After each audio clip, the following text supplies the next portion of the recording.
వేలాది మంది భక్తులు తిరుమల తరలి వస్తుంటారు. వెంకన్నను దర్శించుకుని మొక్కులు చెల్లించుకుంటారు.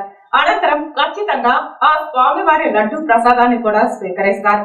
వెంకటేశ్వర స్వామివారి లడ్డూ ప్రసాదం అంటే ప్రపంచ వ్యాప్తంగా ప్రత్యేక స్థానం ఉందనే చెప్పాలి.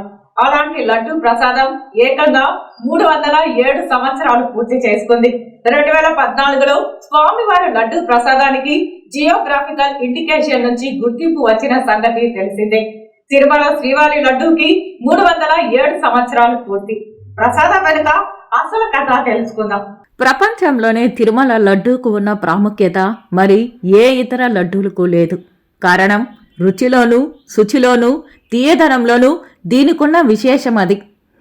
ఒక్కసారి తిరుమల శ్రీవారి లడ్డూ రుచి తిన్నవారు మళ్ళీ మళ్ళీ తినాలని ఉబలాటం కలుగుతుంది. ఎందుకంటే తిరుమల శ్రీవారి లడ్డూను దేవునికి సమర్పించిన తరువాతే భక్తులకు వితరణ చేస్తారు. కరుణా సముద్రుడైన భగవంతుని చల్లని చూపు ఈ లడ్డూలపై పడడంతో దీనికి ఆ ప్రత్యేకత లభించిందని భక్తుల విశ్వాసం. ఏళ్లు గడిచినా దీని ప్రత్యేకత చెక్కు చెదరలేదు. ఎవరైనా శుభకార్యాలకు గాని ఏదైనా రికమెండేషన్లకు గాని గొప్పవారి వద్దకు వెళ్లి తమ పనులు చేయించుకోవాలన్నా తిరుమల శ్రీవారి లడ్డూలు తీసుకుని వెళ్లి ఇస్తే ఆ పని అయిపోతుందని అందరూ నమ్ముతుంటారు. అలాగే ఆచరిస్తూ ఉన్నారు. తిరుపతికి వెళ్ళామని ఎవరికైనా చెబితే అవునా మరి లడ్డూ ఎక్కడా అనే ప్రశ్న వేస్తారు. శ్రీవారి దగ్గరకు వెళ్ళామంటే లడ్డూ తేవాల్సిందే. ఎంతో పవిత్రంగా భావిస్తారు. అలాంటి లడ్డూకు ఎంతో చరిత్ర ఉంది. తిరుపతి లడ్డూను భక్తులు ఎంతో పవిత్రంగా భావిస్తారు. అక్కడకు వెళ్లిన వారు వీలైనన్ని ఎక్కువ లడ్డూలను ఇంటికి తీసుకెళ్లేందుకు ప్రయత్నిస్తారు. తలా కొంచెం ప్రసాదంగా పెట్టి సంతోషపడతారు. తెచ్చిన వారికి తిన్నవారికి పుణ్యమని ఓ నమ్మకం. కలియుగ దైవం తిరుమల శ్రీ వెంకటేశ్వర స్వామి వారికి నైవేద్యంగా సమర్పిస్తారు ఈ లడ్డూను. తిరుమల లడ్డూకు 307 సంవత్సరాలకు పైగా చరిత్ర ఉంది.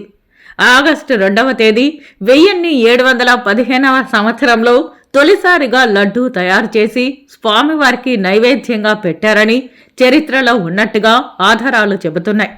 అప్పుడు ప్రారంభించిన లడ్డూ తయారీ ఇంకా కొనసాగుతూనే ఉంది. అంతేందుకు మీరు ప్రపంచంలో ఏ ఆలయానికి వెళ్ళినా తిరుమల శ్రీవారి లడ్డూ లాంటి రుచి మాత్రం ఎక్కడా దొరకదు.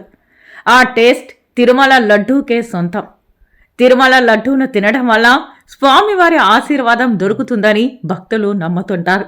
అందుకే లడ్డూకు అంత ప్రాధాన్యత సంతరించుకుంది. అయితే తిరుమల లడ్డూలో ఏ పదార్థాలు కలుపుతారో చాలా మందికి తెలుసు. కానీ ఎవరు చేసినా ఆ రుచి మాత్రం రాదు. శ్రీవారి ఆలయంలో చేసే లడ్డూలే రుచికరంగా ఉంటాయి. మొదట్లో ఆలయ ప్రాంగణంలో కట్టెల పొయ్యితో చేసేవారని క్రమేపీ భక్తులు పెరగడంతో ఇప్పుడు యంత్రాలతో తయారు చేస్తున్నారు. శ్రీవారి ఆశీస్సులు ఉండడం వల్లే ఆ లడ్డూలకు అంత రుచి వచ్చిందని చెబుతారు. తిరుపతి లడ్డూకు జియోగ్రాఫికల్ పేటెంట్ కూడా ఉంది. ఈ లడ్డూ ప్రసాదంపై తిరుమల తిరుపతి దేవస్థానానికి పూర్తి హక్కులు ఉంటాయి. అయితే అంతకుముందు శ్రీవారికి వివిధ రకాల నైవేద్యాలు పెట్టేవారు. కాలక్రమేణా మారుతూ వచ్చాయి. తొలి రోజుల్లో లడ్డూ పరిమాణం కళ్యాణోత్సవం లడ్డూ అంతగా ఉండేదని చెబుతారు. ఎన్నో గ్రంథాలలోనూ తిరుపతి లడ్డూ ప్రస్తావన ఉంది. 1717వ సంవత్సరం ప్రకారం తిరుపతి లడ్డూకు 307 ఏళ్లు.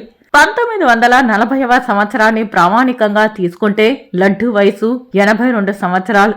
శనగపిండి, పంచదార, యాలకులు, నెయ్యి, జీడిపప్పు, కిస్మిస్ వంటివి కలిపినా మనం అలా రుచికరంగా తయారు చేయలేకపోతాము. తిరుమల శ్రీవారి పొట్టులో తయారు చేసే శ్రీవారి లడ్డూ ఇటు భక్తులకే కాదు అటు అన్ని మతాల కులస్తులు తింటారు.